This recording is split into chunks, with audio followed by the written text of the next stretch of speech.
Magandang hapon, ako po si Ed Lingaw at kayo nanonood ng Newsroom 5 Live. At kasama po natin ngayon si Chief Justice CJ Sereno. Ma'am, good afternoon and thank you for joining us. Magandang hapon, Ed. Salamat din. Mapapanood niyo po kami, siyempre, sa aming Facebook page at sa news5.com.ph, upload na rin sa YouTube. Okay, ma'am, medyo mababa po ang pag-uusapan natin ngayon. Sige.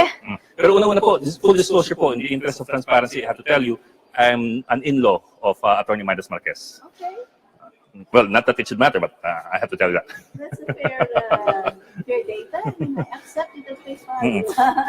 Ma'am, well, you just have a few days before May, and May looks like a very busy month. May story po ngayon sa Manila Bulletin na sa May 11, magkikita-kita ulit ng mga Supreme Court Justices para pagdesisyonan yung co-warrant of petition na inihain ni Sergeant Clida. Hindi lang yan ang report na nakakabahala. Ang unang report na lumabas sa isang periodiko, meron na daw desisyon even before the Sergeant filed his reply. And then, another report came out, sinabi meron na daw desisyon even before the memo where of both parties were submitted. Oo. Ngayon, bigla na lang magmi-meet sila sa Mayo, which is not a decision making month, but it's a basically a decision writing month na hindi nagsesession ng justices pag Mayo, except to swear the bar candidates who passed. Now, it seems that there have been even insinuations na minamadali pa by a May 11 rescheduling from the reported May 17. Oo, yun ang narinig natin. So it all indicates basically that there is sufficient pressure from the quarters, I think that people already know of, to really come out with a decision on this matter. When you say quarters, you're referring to which quarters? Well, I've already asked the President to, or Sergeant Calida basically, to say why is he filing this co-warrant of petition, considering that the President is his boss. And we all know what the President admitted after that. Well, the President called you his enemy. No, actually he said you may as well consider him your enemy. Well, how do you respond to that? The fact that the Sergeant already filed the most unconstitutional injury that he can ever inflict on the security of tenure, not only of impeachable officials, but all judges and justices, and all government employees, and destroying the legal profession, basically you are already going to have to ask Sergeant Calida, what is the political motivation behind this? Why do you want me to be out so much that you have to inflict this injury, this most serious injury on our entire legal community? You're referring, of course, to the co-warrant of petition filed by Sergeant Calida. Kasi si Sergeant naman, hindi naman siya sumama sa impeachment eh. Pero itong co-warrant to, grabe ito. This is really the worst thing that he could have done. Pero po, yung co-warrant is provided for in the rules of court. So no, it is not provided for in the rules of court against impeachable officials. Okay. It has a 1-year prescriptive period, and it is completely anathema to the entire concept that only the Senate can convict as to oust an impeachable official. Masyadong settled na yun eh. Ang dami-dami ng desisyon na sinabi ng korte, hindi ka nga pwede mag-file ng disbarment sa isang justice ng Supreme Court kasi impeachable official yan eh. You're referring to the Fernan and yes, Carpio cases? Yes, ang dami na yan. Kaya even yung kay Justice Carpio, may ganong kaso din. So bakit biglang out of the blue nag-imbento ng isang co-warrant of petition? Na ang theory nito, pag maalala mo yung House hearing, parang nagsabi si Justice De Castro na unqualified daw ako at si Justice Peralta yata parang sinusuga na void yung appointment, no? So saan nanggagaling ito? Medyo magtatanong ka. Kaya nga sinabi ko kay Justice De Castro at kay Justice Peralta,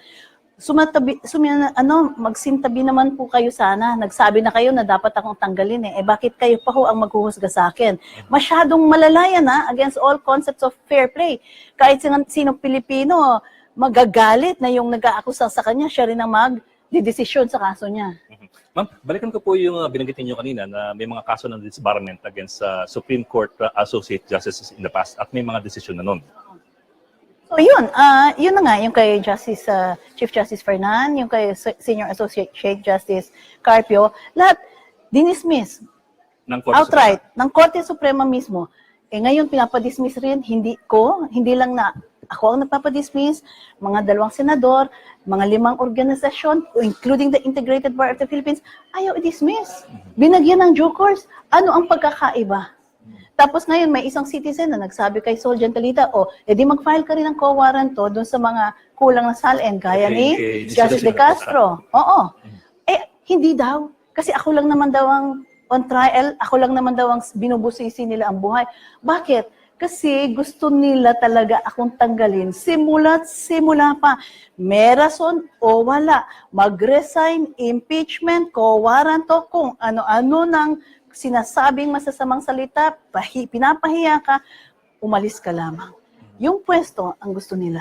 Malinaw yun. Ma'am, binanggit niyo nga ninyo na may 2 kaso na nakaraan na disbarment na hindi kinatigan ng Korte Suprema. Pero at the same time po, lawyers would also say na the Supreme Court being the final arbiter can and will change its mind. Hindi naman pwedeng ganun. Kailangan may consistency, kailangan may logic, kailangan fair. Ito hindi lang yun sa iisang point Sa lahat ng bagay unang-una, yung konstitusyon na malinaw na ang Senado lang pwedeng magpatanggal, tatanggalin yon. Yung co-warranto na 1-year ban, tatanggalin yon. O yung finality ng JBC decision na bigyan ng waiver yung mga dokumento ko, and it's applicable not only to me but to 14 others, tatanggalin yon. Panghihimasyo kanila ang exclusive right ng JBC to submit the shortlist, panghihimasukan nila ang right of appointment ng presidente, sisirain nila ang security of tenure ng millions of government employees. Biruin mo, kahit anong depekto in your past, pwedeng erase as to make your appointment void. Kahit katagal-tagal ka nang nagsisilbi, ako 5.5 years na nga ako nagsisilbi. So, anong kinaiba ng sitwasyon ko sa mga kawani ng gobyerno na nanganganib na ngayon? At iisa lang tao ang may hawak ng desisyon na yan. Ang Solgen na nagre-report sa presidente. Kasi anytime, he can bring a case against anyone. Ma'am, nabanggit ko kanina na yung co-warranto case flies against the concept of fair play. Dahil nga yung mga huhusga sa inyo, sila rin nagtestigo laban sa inyo. Kung ganun po ba, kung sakali lamang na magdesisyon yung Korte Suprema against you in favor of the co-warranto of Solgen Calita, how will you take that? Will you accept it? Will you move on? Ang mga taong bayan, malinaw na sa kanila. Kung itong mga justices na ayaw mag-inhibit, kahit na pinapa-inhibit under the compulsory rules, ay mapapagkatiwalaan pa o hindi. Palagay ko naman na ang tinatanong natin ngayon ay paano natin isusulong ang laban para sa rule of law. Ang tingin ko, ang sasabihin ko sa taong bayan, itutuloy ko yung laban na to prevent injustice, kasi hindi lang naman sa akin mangyayari yan, but the injury is inflicted on a wide range of people. Kung kayang gawin ito na kuyugin ka from every side, firepower for 9 months now, araw-araw sinisiraan ka sa media. Kung kaya akong kuyugin, siraan, puwersahin, pagtulungan ng ganito na lang, kawawa naman si Juan de la Cruz, marami nang injustices tayong nakikita, pero makikita lang masyadong klaro kung anong sitwasyon ng justice sa bayan natin. I'd just like to get clarity there. When you say that you want to continue the fight for the rule of law in case na magdesisyon ng Korte Suprema in favor of Calida, what exactly does that mean? In other words, will you accept a negative decision from the Supreme Court or will you fight it out? I will have to file a motion for reconsideration. Siyempre, I will avail of legal remedies to fight it out. And of course, many people are watching right now. Ano ba itong system of justice natin ngayon na pinanghawakan natin? Is there something we can hold on to? But I hate to point this out, but if you file an MR, it goes to the same body that decided. Well, I will still file an MR. And then let's take it one step at a time, Ed. For now. I have to push this. Kung sakaling mag-decision sila against the MR, if it comes to that, what's the next step? Marami namang pwedeng magawa kasi ang mga senador ngayon nanganganib na rin ang constitutional prerogative nila. Parang pangbabastos na ito sa kanila, no? Isipin nila, tinanggal na ang exclusive power to impeach and remove impeachable officials from us.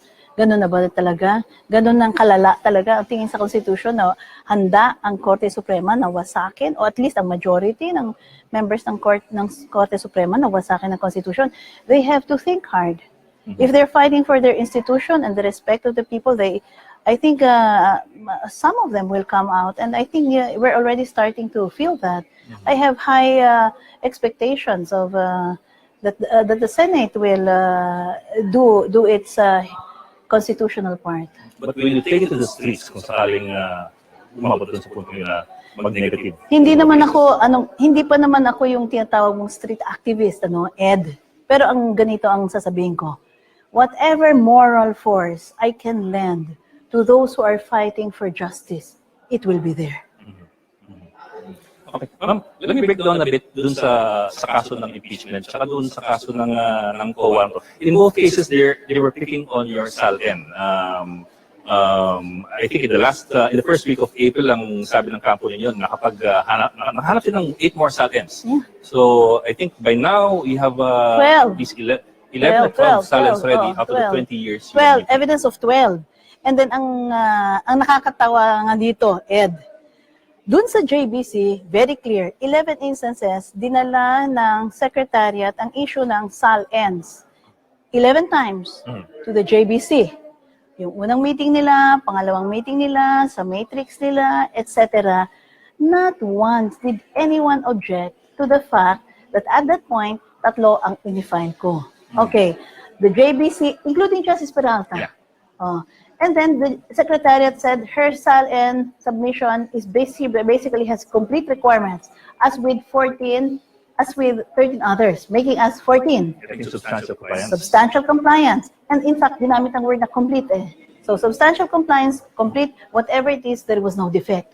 Not a single objection. Umupo ako, 5.5 years. Bigla na lang hinahanap kung paano nag-proceed ang JBC. Eksakto ang sitwasyon ko, hindi lang sa dekano ng UP na nagsabing mahihirapan siyang maghanap, kundi mismo kay Justice De Castro na 15 lang out of 39 SALNs ang sinamit kasi hindi na rin daw mahanap. Anong diferensya ng sitwasyon ko sa kanya? Siya nga 15 over 39, ako 12 over less than 20 years in UP kasi may mga years na hindi naman ako binayaran ni konti ng UP. At nakalive ako at may years na hindi naman ako permanent.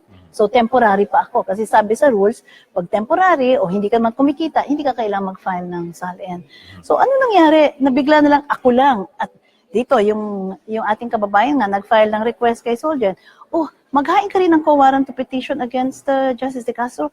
Ang sabi hindi daw, siya lang. Bukod tanging, ako lang. So, anong ibig sabihin yan? Pag napag-initan ng kahit anong mga makapangyarihan, ang isang Pilipino, pupukpukin na lang, kahit bukod tanging siya lamang ang pinupuntirya, masyadong injustice yan, not only to me as a person and as an official, but to our sense of fairness all around.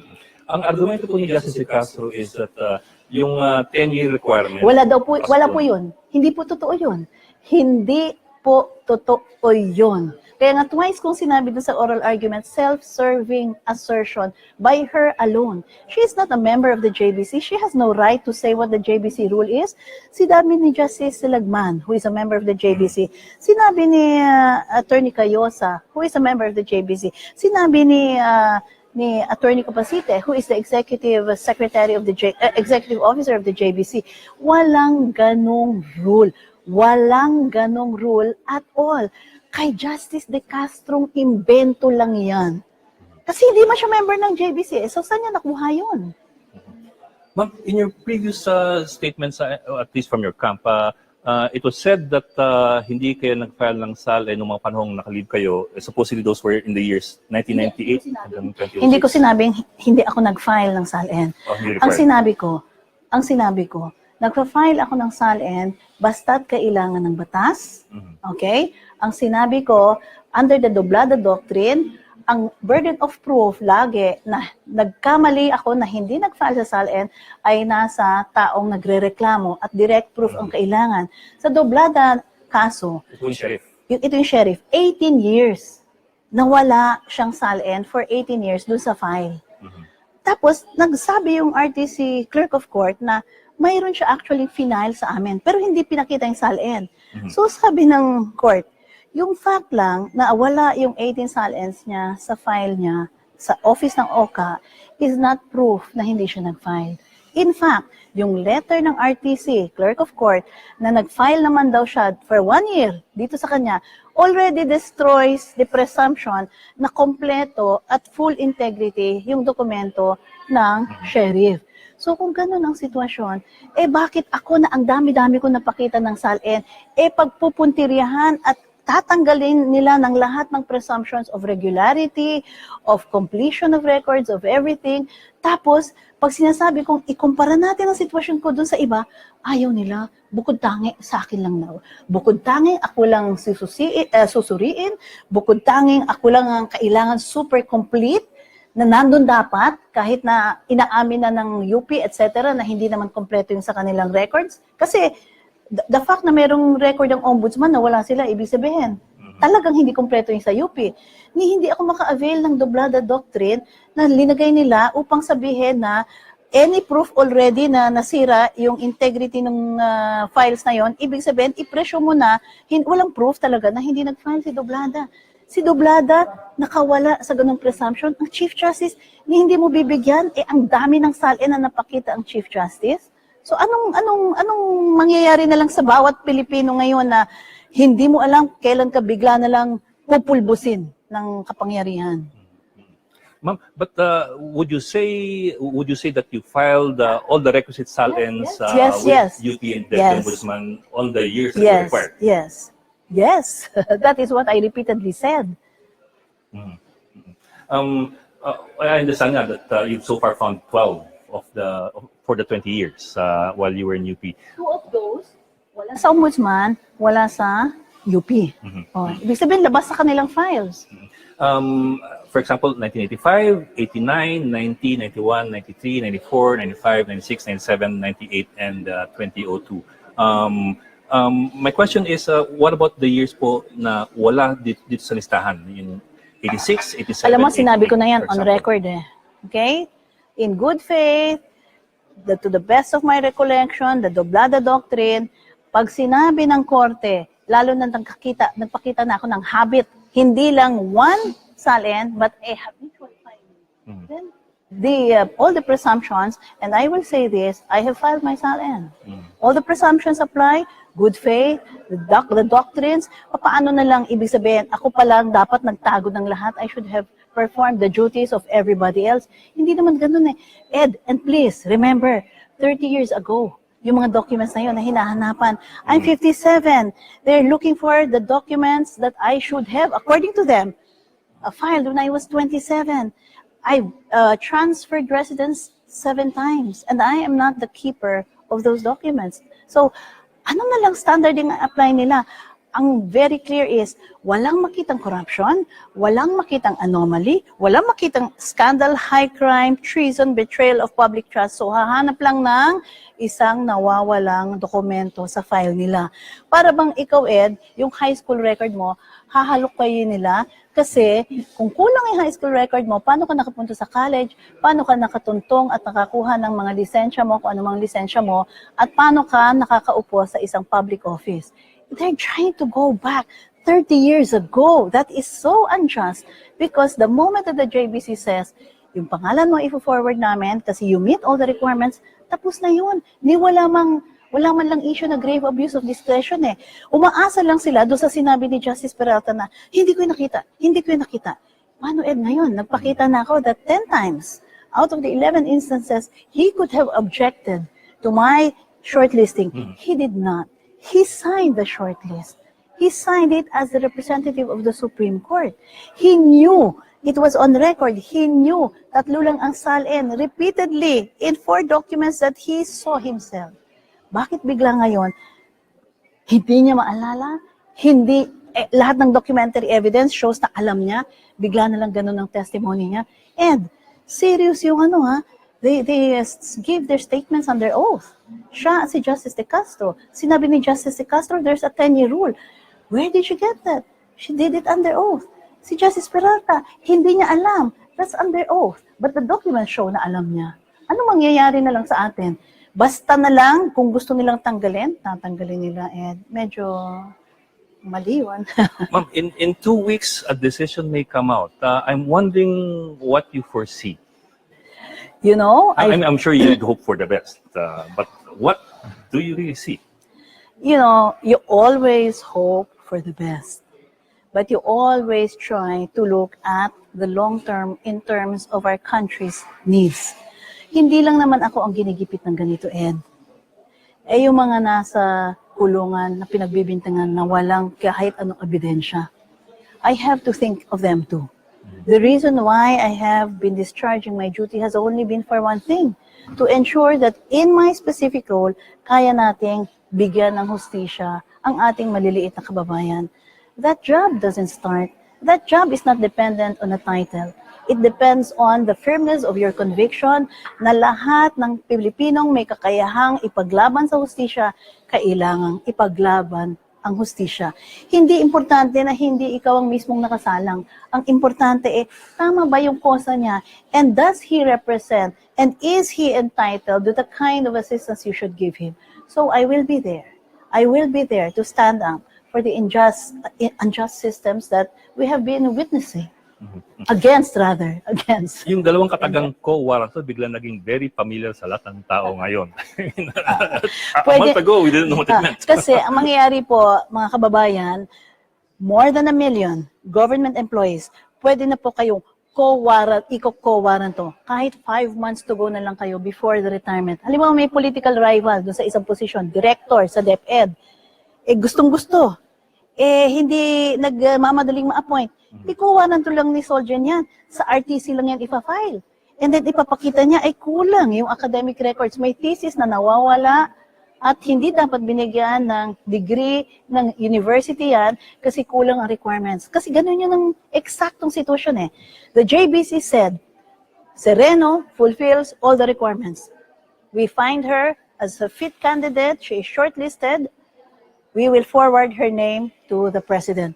Parang sinabi ng university president, I now confer on you the degree of Bachelor of Arts in Journalism. Tapos ang requirements sa isang Assistant Secretary for Communications, for example, in government, is a journalism degree. Nakaupo ka na doon ng Ed, na matagal. 20 years na. Kulang pala yung thesis. Wala sa... You can now be co-warranted. It's as bad as being KO'd. It's like being KO'd. You're saying it's a precedent. It's a precedent for everyone. It's the deadliest form of control, actually, over the entire government sector. It's effectively one-man rule. It's effectively dictatorship. If the co-warranted petition is granted, it's dictatorship.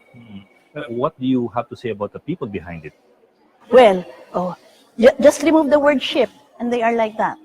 Okay. In other words, so what do they want to do? Control everything? Is that the plan? Control everything. I mean, moving on to a different kind of president. This is a different kind of president. Do you think the President Duterte has a direct hand in everything that's happening right now? I have asked him to answer that question very respectfully, and he gave his answer. I think the answer that he gave after my April 9th speech clarifies everything for the Filipinos. So it is important. I want to disabuse the thought that this is about my appointment politicizing the entire process. You know, I have been very careful. Tinaga ko po talaga sa sarili ko na ipapakita ko at papatunayan ko ang pagiging independent ko doon sa nag-appoint sa akin. Kasi kailangan yun Paano magtitiwala sa hudikatura kung makikita nila na ang isang justice kung anong sinabi ng makapangyarihan na nag-appoint sa kanya, susundin. Several times po, nakita sa mga desisyon ko. Kung hindi ako sang-ayon kasi tingin ko unconstitutional ginagawa ng nag-appoint sa akin, ganun po ang aking paninindigan. At consistent po yan.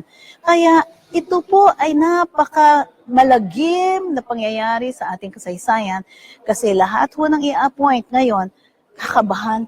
Imbis na pagka-appoint maging independent, ang gagawin nila matatakot kasi pwede silang i-co-warranto. Ma'am, kung sakaling, well, again, balik ko dun sa kung sakali kung sakaling matuloy ang co-warranto at matagal po kayo sa pwesto, what's next for you? Have you thought about that? Have you thought that far? I mean, Alin, some kung people have been matanggal talking ako? about, oh, Matanggal some ako? people have been talking about the possibility of you running for public office. One day at a time tayo, Ed. Kasi ang importante, ano ba ang kailangang isulong natin para sa taong bayan? Malinaw na dahil nakita ko na ang kasulok-sulukan ng problema ng institusyon at ng sistema, ipaglaban isang sistemang marangal, marinis at makatarungan. So, ipaglalaban ko yun. Nasa loob man ako ng Korte Suprema, nasa labas man ako. Pareho lang yan. Posisyon lang yan ang pinag-uusapan. Pero kung anong sinasabi mo, yung other specific... Would you seek other positions where you can fight for the things you believe in? Parang yun ang tinatanong mo. Parang one day at a time dapat yan, Ed. Kailangan unang-una pag-isipan ng malalim yan. Ipapagdasal yan. Hindi naman madaling gumawa ng desisyon ganyan eh. So one day at a time tayo, Ed. Most of my life, ganun ako. Mukhang mauna talaga yung kuwara to, no? Bago yung impeachment.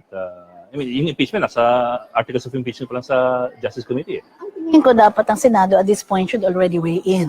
Kasi tatanggalin sila ng power eh. No? Tatanggalan clearly ang power, tatanggalin ang ngipin ng Senado na magdisiplina ng impeachable officials. Malinaw ang sabi ko, Ed, handang-handa ako mag-accounting to the last centavo ng pondo at ng mga aktibidades ko, lahat ng puntos sa taong bayan. Handa ako na husgahan ng taong bayan. Anong takot ng lahat? Sinabi ng Senado, umalis ka, aalis po ako.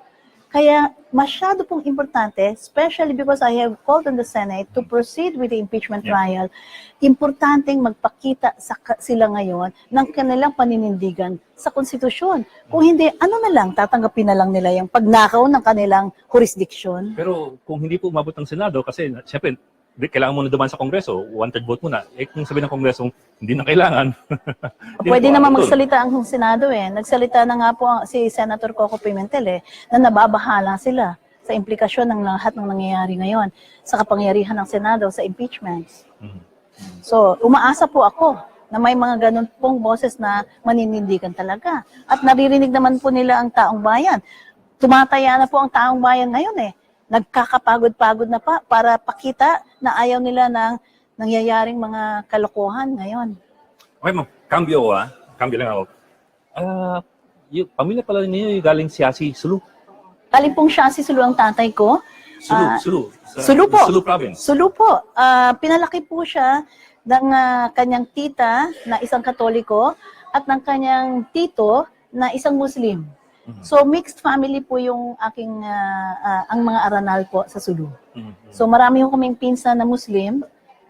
Ano rin kami may mga kamag-anak po kami na Muslim, Katoliko, Evangelical. Halo-halo po ang faith sa aming pamilya. Pero hindi po kayo pinanganak doon sa Sulu? Hindi po ako pinanganak kasi gustong pumasok ng tatay ko dito sa Maynila at gustong palakihin ang mga anak niya dito sa Maynila. So, yun po ang aking experience pero alam ko ang problema sa Sulu. Yung problema po ng rido, ng violence, yung ganda ng Sulu kasi lagi ko kwento ng tatay ko, sobra paradise. He keeps on saying na paradise ang Sulu. At sana, gustong-gusto niya kasi ang ganda-ganda daw ng pwedeng potential ng Sulu. At nung dadalhin na lamang niya, ay nagka-problema po yung pamilya niya. So hindi niya ho napakita sa amin ang king kagandahan ng Sulu at yung kabaitan ng mga Tausug. Kasi ang mga best friends niya doon, Tausug, Samal, okay, so mga Badyaw. Oo, kasi ang nanay ko lagi kinakwento, natulog sila sa isang Badyaw village. So hindi pa ho. Gustong-gusto ko nga pong makarating at matunton yung aking ugat. I find that fascinating kasi yung Siasi sa Sulu, unang-una, Sulu is off the beaten track for most Filipinos. Siasi is off the beaten track of the beaten track. Oo nga eh. So, it's a small island municipality further down south of Sulu. At masarap ang lansones doon. Masarap, hindi lang yon. Kaya ang tatay ko, nagdadala nung bata kami ng karne ng baboy damo. Baboy mo. So sanay kami, nagdadala rin siya ng mga exotic animals noon after the hunting. And then, pasensya na po, ito bawal. Noon hindi bawal eh. Pinapakain ho niya kami ng mga turtle eggs noon. Kasi noon pwede pang kainin eh. Ngayon hindi na. So, fascinated ho ako doon ako natutong mag-enjoy ng durian. At sinabi ko, durian from Sulu is the best ever. So, yung native pa ho talaga. Yung malakas ang amoy. Hindi tumarang, ha? Hindi tumarang. Ay, marang, nagdadala din siya ng marang. Huani, nagdadala rin siya. Mangustin. So, ang ganda ng, ang ganda So, ng your lugar. roots are actually from Mindanao. My roots are from Mindanao, and And my your husband is from... my husband is from Davao. They have quite a large clan. The Sereno clan is from Davao. Yan ang sabi nga apparently you tend to attract people, men from Davao, like your husband, and in different kind of attraction, President Duterte. Yun na nga ho, mukhang meron talaga ang root sa Davao, ano? So, ang Sereno clan ho, talagang rooted talaga sa lupa ng Davao. And I'm very proud of that the Sereno clan in Davao. And that's why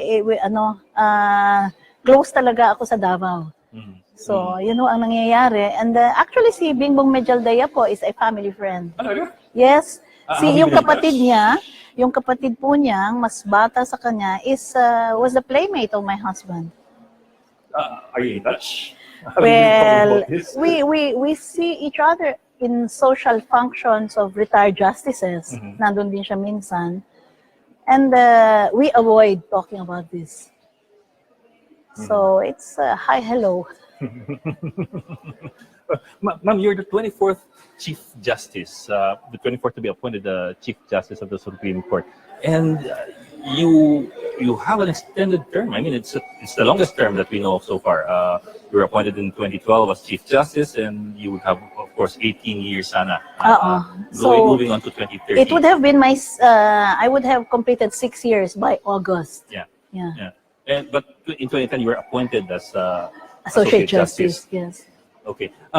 Did this ever occur to you that something like this would happen? I knew. As early as 2010, for example, or 2012? No, I knew that every time you take a strong position on what you call our non-negotiables, there will always be this danger. In the first place, I knew that this administration or any administration after Aquinos would have 12 appointees. So knowing that they will always have 12 appointees, I know that mischief can be cooked up against me at any time. So I knew that. So, ang inisip ko, ngayong alam mo na napakalaki ng hawak ng Pangulo sa iyong kinabukasan as Chief Justice because he will have 12 appointees. Ang mga tanong na talagang tinatanong marami, bakit hindi ka nakapag-political rapprochement, no?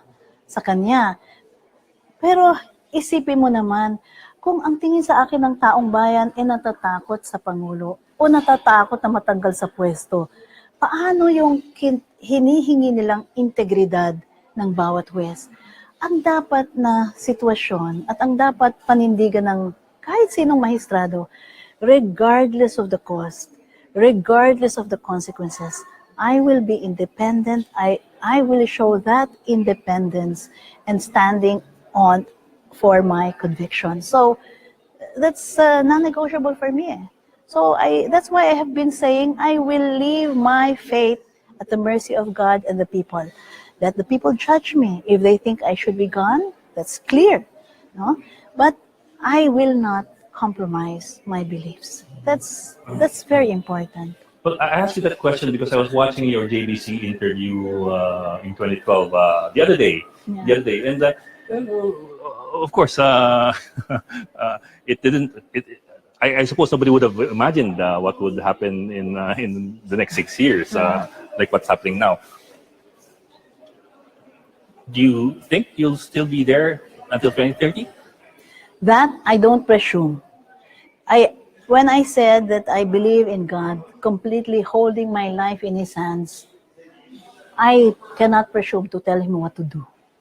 So, but I know that He will be with me, and I am sure He will vindicate me. It's so clear that He will vindicate me. That promise is made to all those who have put their life and trust in Him, and I have.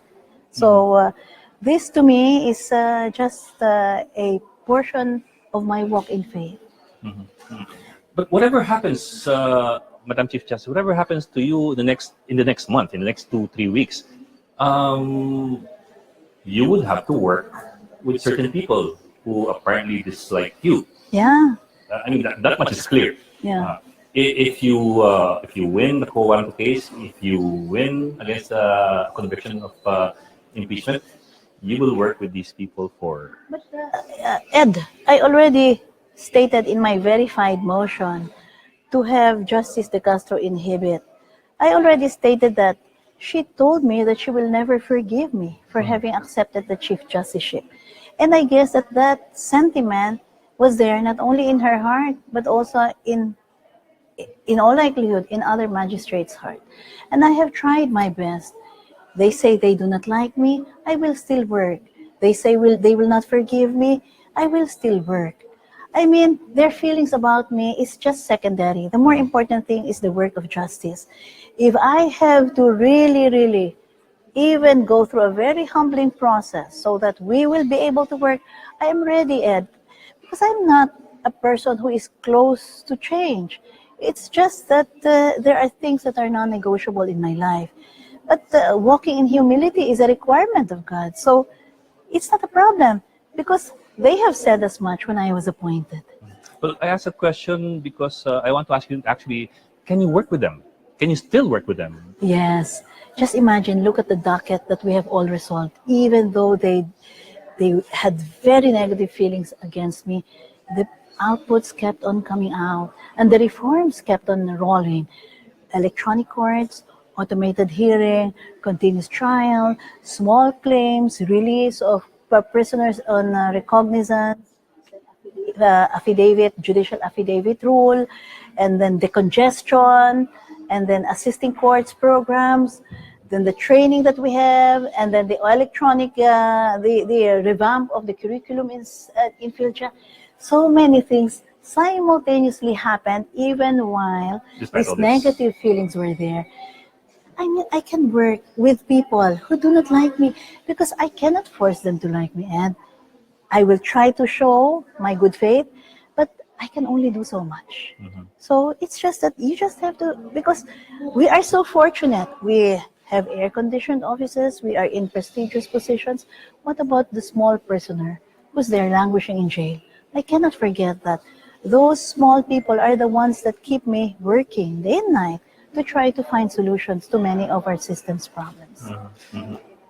Um, uh, well, given your objections to what is happening now, what would you want to happen in terms of changes or reforms in the system or in procedures so that it would not happen again? Okay. What the first thing I would do is sasabihin ko, mga kapwa ko mahistrado, marami na ho kayong nasabing hinanakit sa akin, sa publiko. Kaya ko naman hong isang tabi yun. At yung mga bagay na gusto nyong baguhin ko, na sinasabi nyo na kailangan kong baguhin, kung kaya naman po at tama, ay bakit naman hindi natin gagawin yung pagbabago kung makakatulong naman sa pag-inog ng hustisya sa ating bayan. Ngunit ang hinihingi ko po, ano man hong bigat ng loob nyo, maari po bang lahat kayo, itabin nyo na lang, gaya rin naman ako, I'm also required to set it aside. Kasi hindi naman ho masyado mahalaga ang damdamin natin eh. Ang mahalaga ho yung constitutional duty natin to make sure justice is done. It's not about us. It's about the little people. And what are we doing about it? It's about the rule of law. Ngayon, alam ko kung may mga sa pananaw ko ay na-violate na rules, na-breach na mga confidentialities, kahit po ito, pwede nating isang tabi. Mag-move forward na lang ho tayo. Next time na lang po, ang rene-request ko, bago ho tayo magsabi ng mga public complaints natin about administrative processes, may I request you, pwede po bang na lang tayo, magka-internal dynamics exercises like a group dynamics perhaps, or even if you want it to be a bull session, I'm fine with that. It's become a very public fight. Kaysa sa naman sa labas, di ba? Ed, kaysa sa labas. So, yun naman ho ang gagawin kong appeal. And then, may mga plano naman ho kaming marami. Sasabihin ko, ituloy natin, dami na nating plano eh. Pag-usapan na lang natin. Alam mo, at the end of the day lahat naman tayo, yung tenure natin, yung power natin, lilipas yan eh. Hindi importante yan eh. The only important thing is the good that we did for our countrymen. How much we love them and how much we love God. Okay, ma'am. I have to wrap this up, but before I ask you if you have any words that you'd like to say, let me ask you first, do you have any message for the President? For the president, I hope he can see that institutions are important. Since he sat, institutions have shown signs of weakening. Importante sa kanyang legacy na ipakita niya na even while he is a very strong president, he is governing together with also strong institutions. And this is my most important plea to the president. Mr. President, no power and no person lasts forever. If your administration passes and these institutions have been weakened, ano po ang tatakbuhan ng taong bayan? Ang mangyayari po ay kaguluhan, kadiliman. Ano ho ang masasabi nyo kung wala na kayo? Nagkakagulong bayan kasi yung mga institusyon nang hina na po at hindi na ho kayang protektahan ang taong bayan. Sana ho hindi mahantong sa ganito. By institutions, referring to the judiciary? The judiciary, Congress, the other constitutional commissions, the military, the police, these are institutions. Okay. Oh yeah, we talked about this already. May 11 ng sabi ng ibang tao, for example sa Manila Bulletin, na magkukumpul-kumpul ulit yung Supreme Court justices para pag-usapan at makadesisyonan yung Quanto case. Any message you want to give to your colleagues in the Supreme Court? But remember the legacy that will be left behind. For the sake of the institution, each one of us must show our love for the institution. Many of the things that have been discussed are really internal. I am open to change. I have never foreclosed changes that can happen. Let's put the little people, the oppressed, especially the poor, first and foremost in any action that we do. Let everyone be afraid of doing wrong. Let's always stick to what is right. Justice De Castro, sorry for being specific, very specific, but are you, I don't know how to phrase this, are you friends with her right now, or is that an obvious question? The Bible requires us to love everyone. And there are special verses for those who hurt you. I have already said in my talk before Boy Abunda that I have prayed so many times to love them, bless them, pray for them. Bless and do not curse. I continue to do that. They may not accept that, but that is another matter. So I am willing. I can embrace her. I will continue to try to bless her. But she must also accept that there will be disagreements on some issues. Okay, ma'am. Any words you'd like to give out? Let's continue to hope for our country. All is not lost. The important thing is Filipinos must unite because this situation of mine is just a very clear picture, a diorama.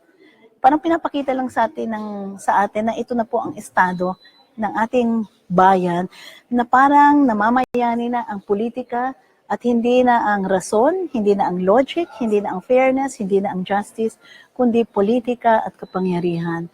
Balikan po natin, sariwain ang hinihingi ng konstitusyon na dapat ipagtanggol po natin ang karapatan ng bawat tao at pantay-pantay ho tayo.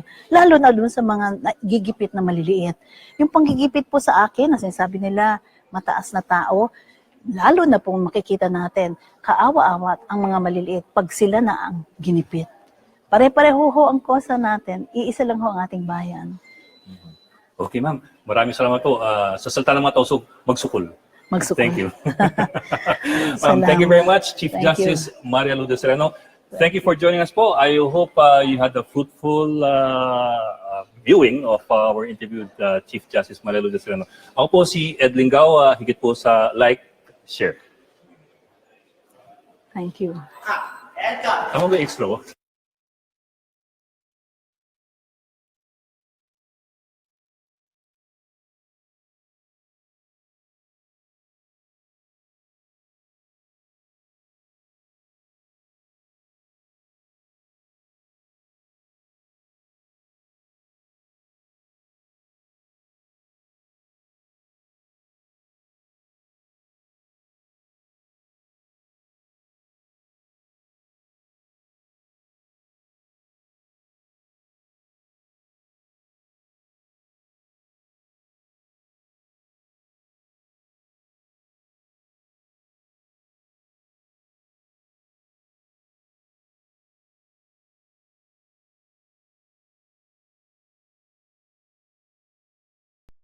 yan ang mga bumubulagay chika dito sa Showbiz World. Ako po si Rona Magnaya para sa Showbiz Bulaga. Showbiz Bulaga!